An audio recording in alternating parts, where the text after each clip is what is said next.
It's 2020. Of course they would win the championship this year. I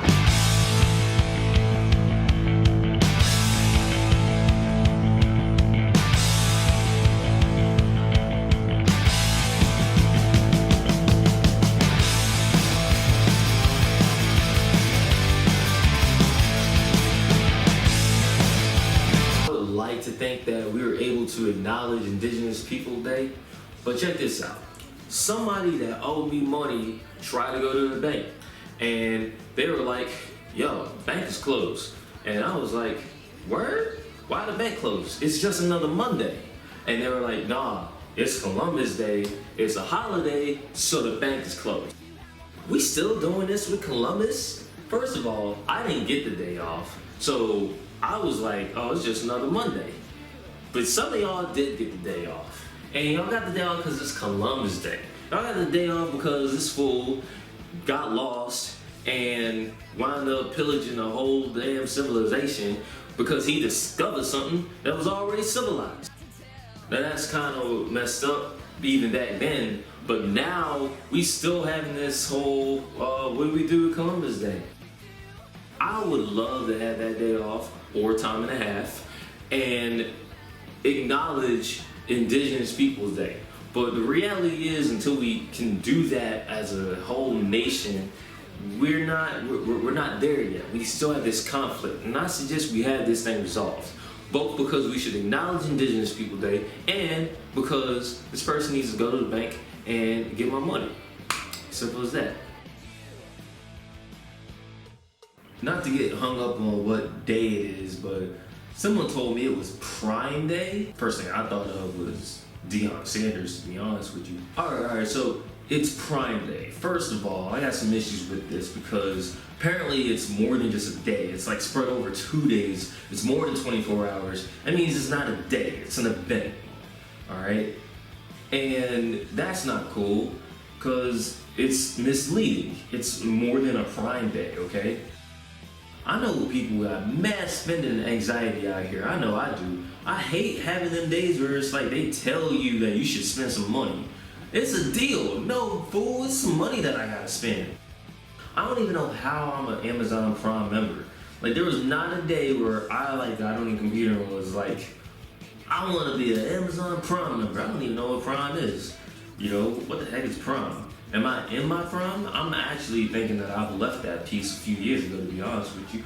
The whole point is to find a deal, but really I just want my stuff. For example, I have a package that is supposed to be here right now, and it's late, and they told me, hey, if it's late, then you can go back here on this day and you can request a refund. And I'm like, well, okay, I can get a refund, but really I just want my package. So maybe I'll consider using the refund to just get the package that I originally wanted. But then it's like, do I get a deal off of the package that I wanted, or do I just gotta spend for something else that outside the Prime deal? It's all very complicated, and I don't like any of it.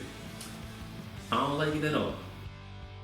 Today's guest on Press Conference from the Valley in Los Angeles, Cam Pashai. You know, I scheduled this particular episode because I knew there wasn't going to be a Game 7. I knew I was Did going to have. you? Oh, I knew What I gave was. you that idea? I knew I was going to have time, man. I picked the Bucks to beat the Lakers in 7 in the finals. So when the That Bucks, was your that preseason was my prediction, or was that October your? 2019 pick, and I don't change my picks after the season starts. Yeah, Because what's the not point? even under special circumstances like No a pandemic, the bubble. Okay, racism, none of that. racism.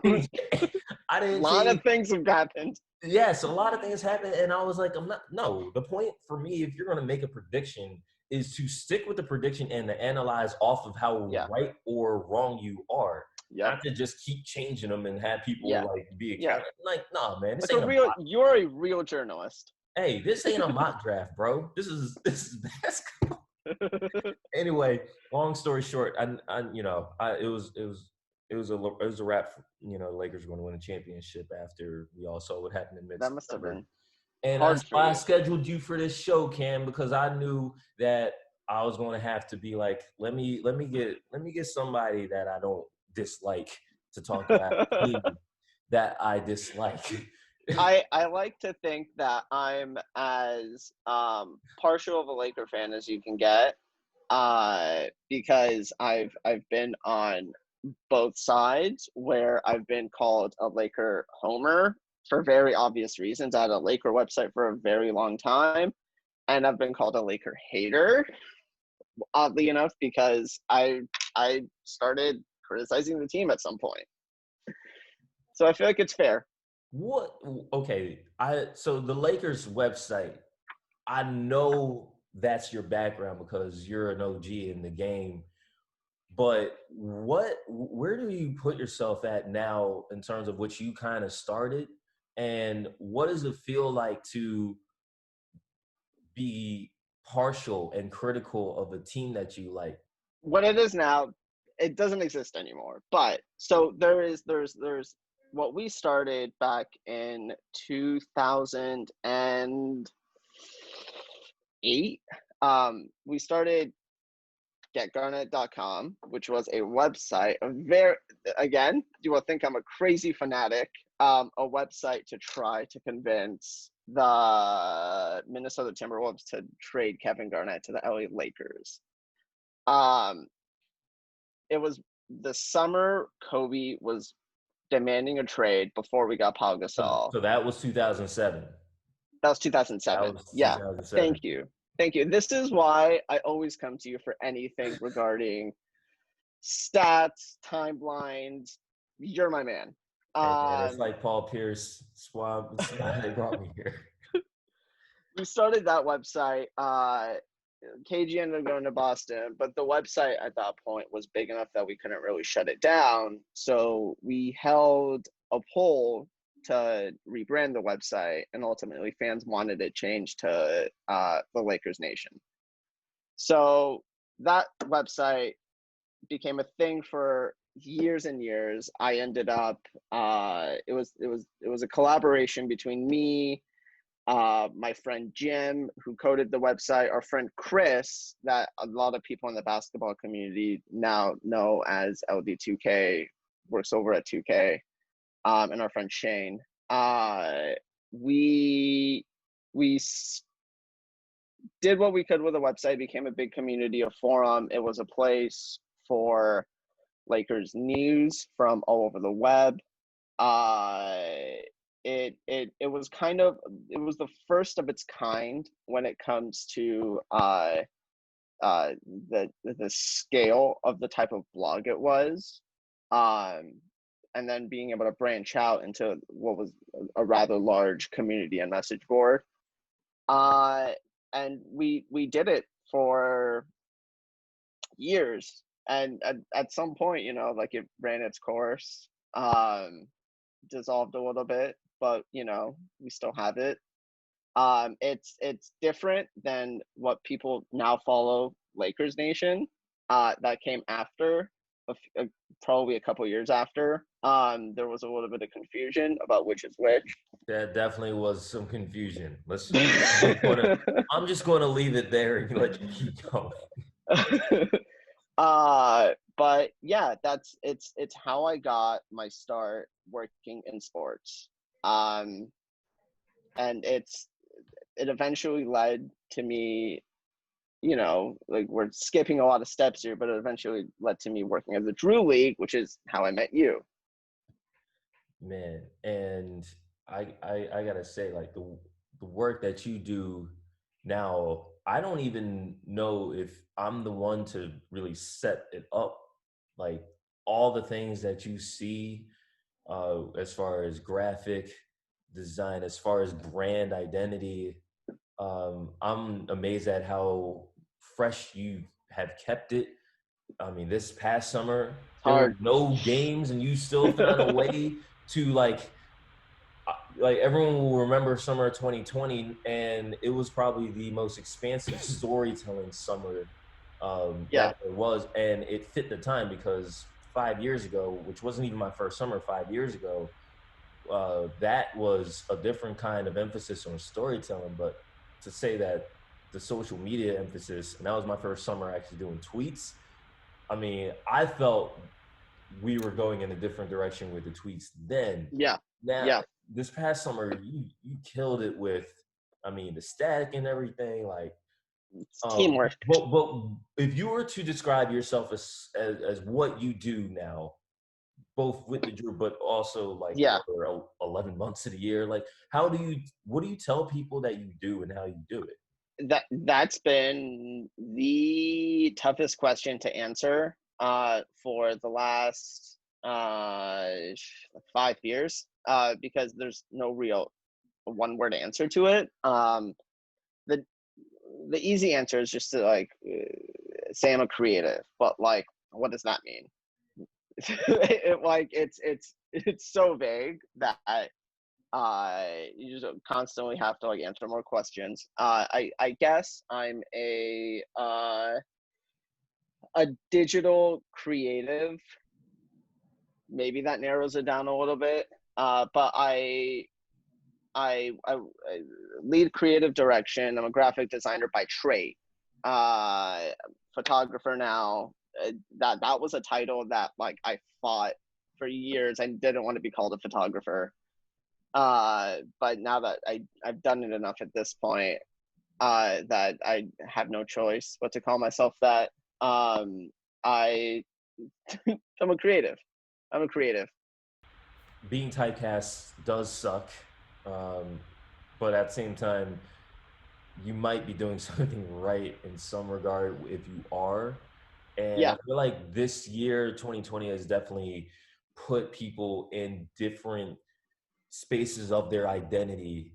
And is there a way that you have felt more in touch with yourself as a person and or what you do for a living because of what we've been facing, both in terms of the pandemic of illness as well as the pandemic of, racial identity, police brutality, fear of being yourself in a way? Um, Man, that is a tough question. I, That I gotta drop them sometimes. I feel like it being trapped at home or being quarantined at home um gives you a lot of time to think about, especially as a creative, uh what you're working on, because as a creative we generally like listen, like we do things, we have clients and we have jobs and we have all that, but a creative always really wants to work on something that uh he or she feels brings value to their life and the greater world in general. Being trapped at home kind of makes you sit down and really ask yourself the tough question about whether you're doing something that is bringing you value, or is helping the world in any way. Uh, and I feel like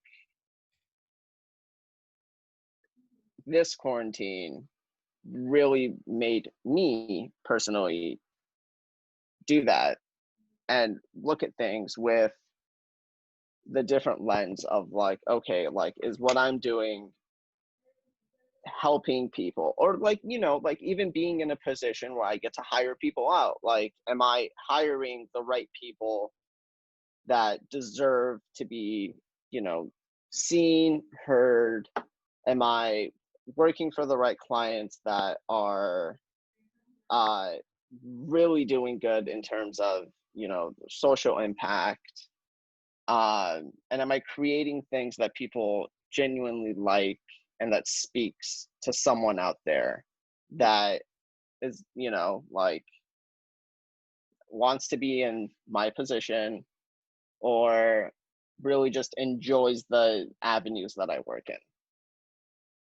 Um, so that's been like the real daunting, uh, looming thing during this entire pandemic, and like the Black Lives Matter movement and all that. And those have been answers that I've been trying to navigate. we running out of time, and between you and I, we've spent a lot more time than what we're showing here. Yeah. And I I I want to let you off with an opportunity for you to give a shout out, or a shout out to something or someone. I'm gonna give a shout out to the people that help me and you every summer put the Drew League together. And I know we didn't talk about it much, but it's something I'm really proud of, and I'm sure you're proud of it to some extent. I'm really proud to work with you on it. So I'm gonna give a shout out to Nate Jones. I'm gonna give a shout out to Drew Ruiz. I'm gonna give a shout out to Aaron, both Aarons, but on the digital side specifically, Aaron Smarter, Gian, all that.